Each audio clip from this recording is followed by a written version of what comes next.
Hi, my name is Audrey and I will be reading chapter 36 of Anne's House of Dreams, Beauty for Ashes. Any news from Green Gables, Anne? Nothing very special, replied Anne, folding up Marilla's letter. Jack Donnell has been there shingling the roof. He's a full-fledged carpenter now, so it seems he has had his own way in regard to the choice of a life work. You remember his mother wanted him to be a college professor. I shall never forget the day she came to the school and rated me for failing to call him St. Clair. Does anyone ever call him that now? Evidently not. It seems that he has completely lived it down. Even his mother has succumbed. I always thought that a boy with Jake's chin and mouth would get his own way in the end. Dinah writes me that Dora has a beau. Just think of it, that child. Dora's 17, said Gilbert. Charlie Sloane and I were both mad about you when you were 17, Anne. Really, Gilbert, we must be getting on in years, said Anne with a half-rueful smile. When children were 6, when we thought ourselves grown up, or old enough now to have beaux. Dora's is Ralph Andrew, Jane's brother. I remember him as a little, round, fat, white-headed fellow who was always at the foot of his class. But I understand he's quite a fine-looking young man now. Dora will probably marry young. She's of the same type as Charlotta the Fourth. She'll never miss her first chance, for fear she might not get another. Well, if she marries Ralph, I hope he will be a little more up-and-coming than his brother Billy, mused Anne. For instance, said Gilbert, laughing, let us hope he will be able to propose on his own account. Anne, would you have married Billy if he had asked you himself, instead of getting Jane to do it for him? I might have. Anne went off into a shriek of laughter over the recollection of her first proposal. The shock of the whole thing might have hypnotized me into some rash and foolish act. Let us be thankful he did it by proxy. I had a letter from George Moore yesterday, said Leslie, from the corner where she was reading. Oh, how is he? Asked Anne interestedly, yet with an unreal feeling that she was inquiring about someone whom she did not know. He's well, but he finds it very hard to adapt himself to all the changes in his old home in France. He is going to sea again in the spring. It's in his blood, he says, and he longs for it. But he told me something that made me glad for him, poor fellow. Before he sailed on the Four Sisters, he was engaged to a girl at home. He did not tell me anything about her in Montreal, because he said he supposed she would have forgotten him and married someone else long ago, and with him, you see, his engagement in love was still a thing of the present. It was pretty hard on him, but when he got home, he found she had never married and still cared for him. They are to be married this fall. I'm going to ask him to bring her over here for a little trip. He says he wants to come and see the place where he lived so many years without knowing it. Oh, what a nice little romance, said Anne, whose love for the romantic was immortal. And to think, she added with a sigh of self-reproach, that if I had had my way, George Moore would have never come up from the grave in which his identity was buried. How I did fight against Gilbert's suggestion. Well, I am punished. I shall never be able to have a different opinion from Gilbert's again. If I try to have, he will squelch me by casting George Moore's case up to me. As if even that would squelch a woman, mocked Gilbert. At least, do not become my echo, Anne. A little position gives spice to life. I do not want a wife like John McAllister's over the arbor. No matter what he says, she at once remarks in that drab, lifeless little voice of hers, Oh, that is very true, John, dear me. Anne and Leslie laughed.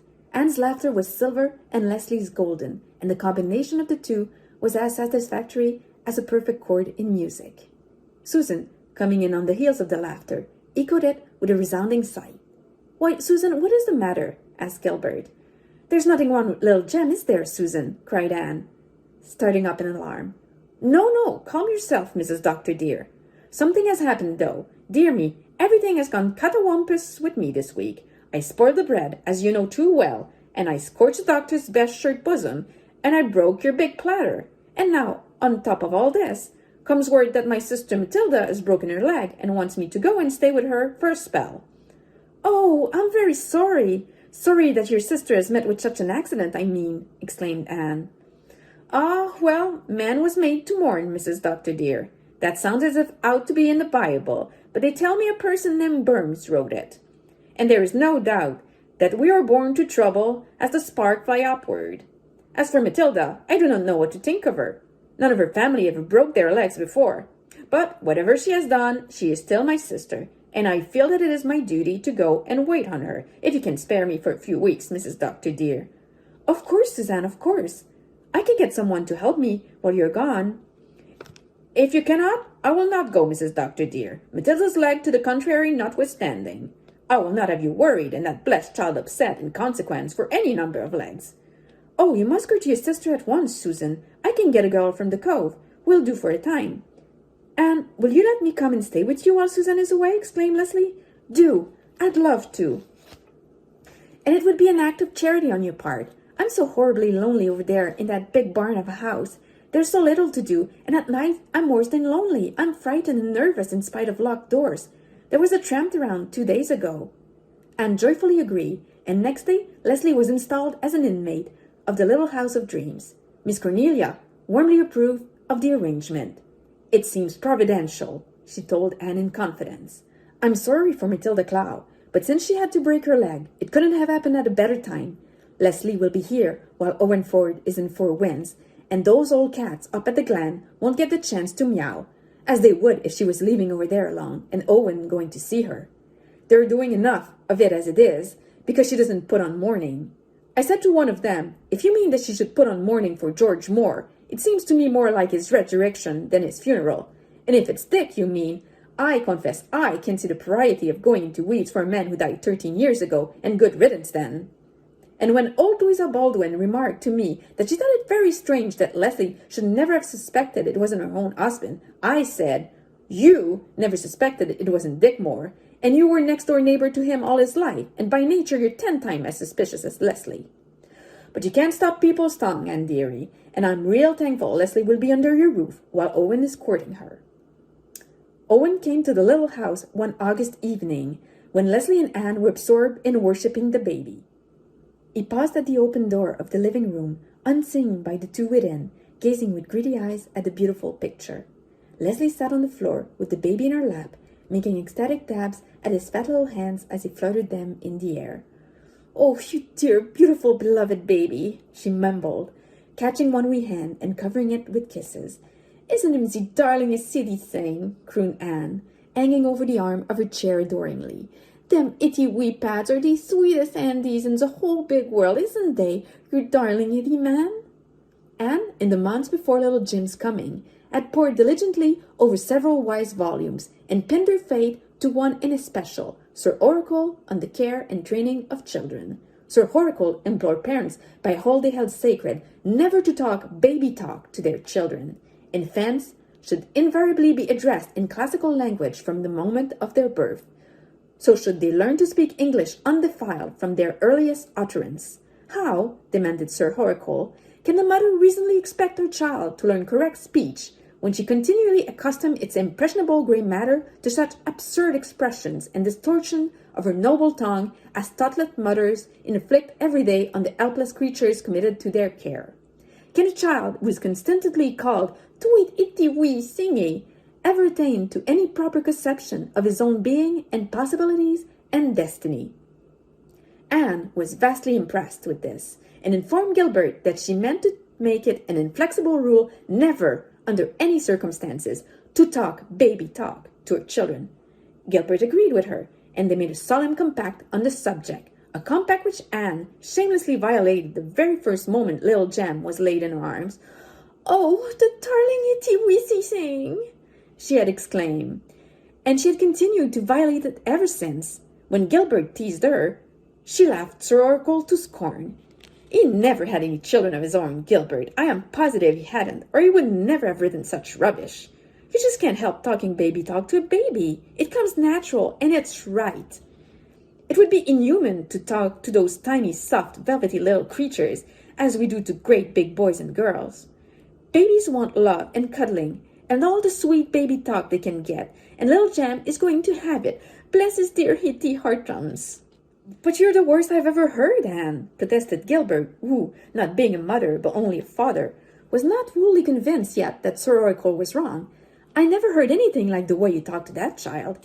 "Very likely you never did. Go away, go away. Didn't I bring up 3 pairs of Hammond twins before I was 11? You and Sir Oracle are nothing but cold-blooded theorists. Gilbert, just look at him. He's smiling at me. He knows what we're talking about. Just agree with every word Mother says, don't you, angel lover?" Gilbert put his arms around them. "Oh, you mothers," he said, "you mothers. God knew what he was about when he made you." So little Jem was talked to and loved and cuddled, and he throve as became a child of the House of Dreams. Leslie was quite as foolish over him as Anne was. When their work was done and Gilbert was out of the way, they gave themselves over to shameless orgies of lovemaking and ecstasies of adoration, such as that in which Owen Ford had surprised them. Leslie was the first to become aware of him. Even in the twilight, Anne could see the sudden whiteness that swept over her beautiful face, blotting out the crimson of lips and cheeks. Owen came forward, eagerly, blind for a moment to Anne. "Leslie," he said, holding out his hand. It was the first time he had ever called her by her name, but the hand Leslie gave him was cold, and she was very quiet all the evening while Anne and Gilbert and Owen laughed and talked together. Before his call ended, she excused herself and went upstairs, Owen's gay spirits flagged, and he went away soon after with a downcast air. Gilbert looked at Anne. "Anne, what are you up to? There's something going on that I don't understand. The whole area tonight has been charged with electricity. Leslie sits like the muse of tragedy. Owen Ford jokes and laughs on the surface and watches Leslie with the eyes of his soul. You seem all the time to be bursting with some suppressed excitement. Own up. What secret have you been keeping from your deceived husband?" "Oh, don't be a goose, Gilbert," was Anne's conjugal reply. "As for Leslie, she's absurd, and I'm going up to tell her so." Anne found Leslie at the dormer window of her room. The little place was filled with the rhythmic thunder of the sea. Leslie sat with locked hands in the misty moonshine, a beautiful, accusing presence.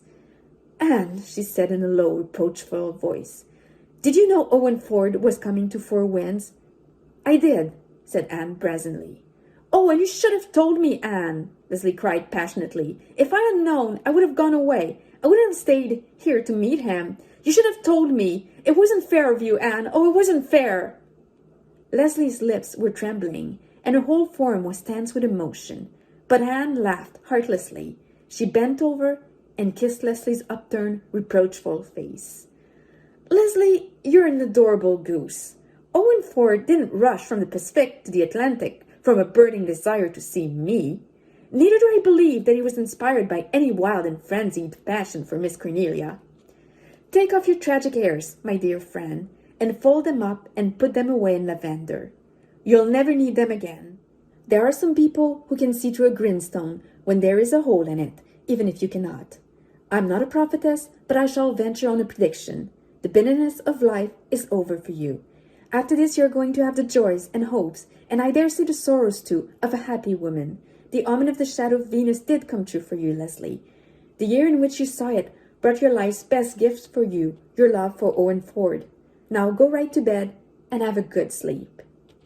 Leslie obeyed orders in so far that she went to bed, but it may be questioned if she slept much. I do not think she dared to dream wakingly. Life had been so hard for this poor Leslie. The path on which she had had to walk had been so straight that she could not whisper to her own heart the hopes that might wait on the future. But she watched the great revolving light bestirring the short hours of the summer night, and her eyes grew soft and bright and young once more. Nor, when Owen Ford came next day to ask her to go with him to the shore, did she say him nay.